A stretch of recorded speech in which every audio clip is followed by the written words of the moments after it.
সীমান্তরেখা লেখিকা ঝিলিক মল্লিক পর্ব ৬। সকাল সকাল আকশা তাড়াহুড়ো করে তৈরি হচ্ছে। মেজবার সাথে দেখা করার কথা 10:30টায়, এখন বাজে 10:45। আকশার হাতে সময় কম, এদিকে আবার মেজবা নাকি দেরি করা পছন্দ করে না, সব কাজে টাইম টেবিল মেনটেন করে চলে। এ কথা আকশা একবার ওর বড় ভাইয়ের কাছ থেকে শুনেছিল, তাই এত তাড়া। আকশা চুল বাঁধছিল, তখনই ওর ফোনের রিংটোন বেজে উঠল। ফোন হাতে নিয়ে দেখলো কলি ফোন করেছে। আকশা কল রিসিভ করতে ওপাশ থেকে কলি বলল, কি খবর দোস্ত তোর? গতকাল তো দেরি হয়ে যাচ্ছিল বলে তাড়াহুড়ো করে বাসায় ফিরতে হলো, এজন্য পরে তোর সাথে কথা বলার সুযোগও পেলাম না। সরি রে দোস্ত। ইটস ওকে, আমার খবর আর জানতে চাস না, নাজেহাল অবস্থায় আছি।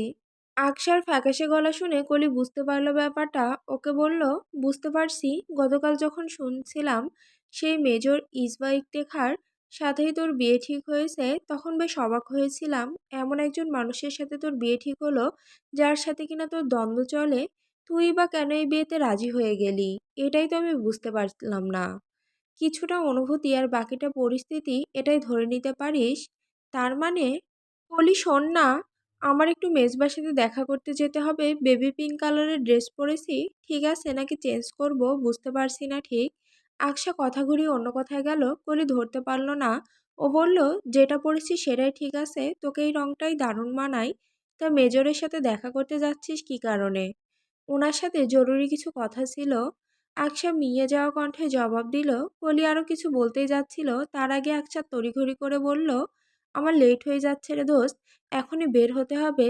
আমি এসে তোকে কল করছি। আর হ্যাঁ, সব কিছু ঠিকঠাক থাকলে আগামীকাল কিন্তু গায়ে হলুদ। আম্মু কি বলেছিল মনে আছে তো? একদম ভোরে চলে আসিস আমাদের বাসায়, ব্যাগ গুছিয়ে আনিস, বিয়ে অবধি আমার সাথে থাকবি। আন্টিকে বলে নিস। এখন রাখছি, পরে কথা হবে। আকশা কল কেটে দ্রুত চুল পনিটেইল বেনি করে নিল। বেনিটা সামনের দিকে এনে কাঁধের বাঁ পাশ থেকে বুকের ওপরে ছেড়ে দিল। চোখে হালকা কাজল আর ঠোঁটে লিপ গ্লস দিয়ে ব্যাগটা ঘাড়ে ঝুলিয়ে বেরিয়ে পড়ল দ্রুত। আকশা রিকশায় বসে আছে। শহর অঞ্চলের যানজট, সে তো আর যে সে কথা নয়। এই যানজট ছাড়াতে কতক্ষণ লাগবে কে জানে। আকশা ছটফট করছে, দুশ্চিন্তায় অস্থির হয়ে আছে ও। উৎকণ্ঠা নিয়ে হাত ঘড়িতে সময় দেখলো 10:35 বাজে। মেজবা এতক্ষণে চলে এসেছে বোধহয়। রুলস অ্যান্ড রেগুলেশন মেনে চলা লোকেদের কোনো কাজে দেরি হয় না, এইটুকু ওর ধারণাতে আছে। আকশা উদ্গ্রীব হয়ে এসব ভাবছিল, তখনই ওর ফোনের রিংটোন বেজে উঠল। ও চটপট ব্যাগ থেকে ফোনটা বের করলো। স্ক্রিন অন করতেই দেখলো মেজবার নাম্বার থেকে কল এসেছে। আকশা ভয়ে ভয়ে কল রিসিভ করতেই ফোনের ওপাশ থেকে তৎক্ষণাৎ শোনা গেল, কোথায় তুমি, এত লেট হচ্ছে কেন? আকশা অস্থির কণ্ঠে বলল, রিয়েলি সরি, আসলে জ্যামে পড়ে গিয়েছি, এজন্য লেট হচ্ছে আসতে। জানতাম এমন জ্যামে পড়বো। আকশা শেষোক্ত কথাটা বিড়বিড় করে বলে। ফোনের ওপাশ থেকে মেজবার গলা শোনা গেল, জানো যখন এমন জ্যাম সচরাচর পড়বেই, তাহলে টাইম মেনটেন করে চলবে না? এটুকু তোমার বোঝা উচিত না? সরি, আপনি আর 10-15 মিনিটের মতো অপেক্ষা করুন প্লিজ, আমার আসতে বেশি সময় লাগবে না। মেজবা কোনো কথা বলল না, কলটা ঠাস করে কেটে দিল। আকশা উদ্গ্রীব দৃষ্টিতে সামনে দেখতে লাগলো। তখনই হঠাৎ যানজটের মাঝে একটা প্রাইভেট কারের পাশ ঘেঁষে একটা ছোট বাচ্চা মেয়ে এগিয়ে আসলো। আকশা যেই রিকশায় বসেছিল সেটার কাছে। মেয়েটার হাতে একটা কঞ্চিতে ঝোলানো কতগুলো ফুলের মালা এবং ছোট বালতিতে অনেকগুলো গোলাপ। আকশাকে উদ্দেশ্য করে মেয়েটা বলল, আপু, ও আপু, কয়টা ফুল নেন না? নেন না আপু, দেখেন একদম সতেজ তাজা তাজা ফুল। এই বেলি ফুলের মালাগুলো দেখেন, এগুলো পরলে আপনারে খুব সুন্দর লাগবো। আকশা মেয়েটার মুখের দিকে তাকালো, তারপর একটা বেলি ফুলের মালা নিয়ে নিল। হঠাৎ আকশার মনে হলো দুটো গোলাপও নেওয়া যায়। সবসময় তো সাক্ষাতে ছেলেরা মেয়েদের জন্য ফুল নিয়ে আসে, আজ না হয় মেয়ে হয়ে আকশায় মেজবার জন্য ফুল নিয়ে গেল। হোক না একটু ব্যতিক্রম, মাঝে মধ্যে কিছু ব্যতিক্রম বিষয়ও অদ্ভুত সুন্দর হয়ে ওঠে। আকশা আরও দুটো গোলাপ নিয়ে মেয়েটার হাতে 200 টাকার একটা নোট ধরিয়ে দিল। মেয়েটা বাকি টাকা ফিরিয়ে দিতে চাইলেও আকশা ফেরত নিল না। ততক্ষণে যানজট ছেড়ে দিয়েছে। রিকশাওয়ালা মামাকে দ্রুত যেতে বলল আকশা। রেস্টুরেন্টটা রুপটপ, ভীষণ সুন্দর করে সাজানো। আকশা উঠে মেজবাকে কল দিল। প্রথমবার কল দেওয়াতেই কল রিসিভ হলো। আকশা ওকে জিজ্ঞাসা করলো, কোথায় আপনি? কর্নারের টেবিলে। আকশা কর্নারের দিকে যেতেই দেখলো মেজবা বসে আছে সেখানে। ওর পরনে একটা ব্ল্যাক ফর্মাল শার্ট এবং সিলভার ফর্মাল প্যান্ট, সাথে সেই ওল্ড মানি টাইম পিসটা। আকশা মিষ্টি হেসে এগিয়ে গিয়ে মেজবার সামনের চেয়ারে বসতে বসতে বলল, সরি, অনিচ্ছাকৃত দেরি হয়ে গেল। It's okay, no problem at all. মেজবার ঠোঁটের কোণে মৃদু এক চিলতে হাসি মুগ্ধ করার মতো। আকশা বিমোহিত হলো যেন ওর সামনে কখনো মেজবাকে এভাবে হাসতে দেখেনি। লোকটার একটা গজদাঁত আছে, হাসলে দারুণ লাগে। আকশা বেশিক্ষণ ধ্যানে থাকতে পারল না।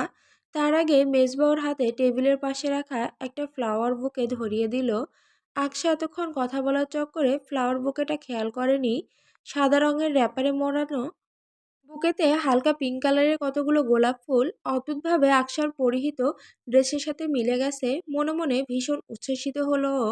মেজবা হাসি মুখে বলল, আসলে প্রেমিক পুরুষ নয় তো, এজন্য জানা নেই প্রথম ডেটে কী ধরনের ফুল দিতে হয়। তাই এই বুকেটাই কাস্টমাইজড করিয়ে এনেছি তোমার জন্য। Please take this. আকশা বুকেটা হাতে নিয়ে ঘুরিয়ে ফিরে দেখতেই খেয়াল করলো বুকের ওপরে একটা সাদা রঙের লম্বা কাঠ সংযুক্ত ছোট ছোট অক্ষরে সেখানে লেখা রয়েছে, ফর মাই বিউটিফুল ফিয়ন্সে। লেখাটা দেখে তো আকশার চক্ষু চড়ক গাছ। ভীষণ অবাক হয়েছে ও। মেজবা বোধহয় ওর মনের ভাব বুঝতে পারলো, তাই মুচকি হেসে বলল, ওটা আমি লিখেছি। আকশা বিমোহিত হলো, সবকিছু স্বপ্নের ন্যায় বোধ হতে লাগলো ওর কাছে। ও মুগ্ধ চোখে একদৃষ্টিতে তাকিয়ে রইল মেজবার দিকে।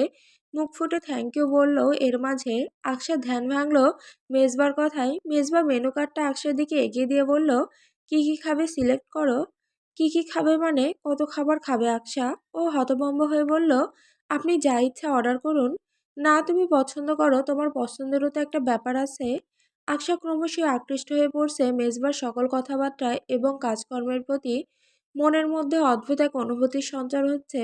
মেজবা আসলেই জেন্টলম্যান। কত সুন্দরভাবে ওর পছন্দ অপছন্দের গুরুত্ব দিচ্ছে। সবাই তো এমন হতে পারে না। মেজবা আসলে অন্যরকম। আকশা মেনু কার্ডটা ছুঁয়েও দেখলো না।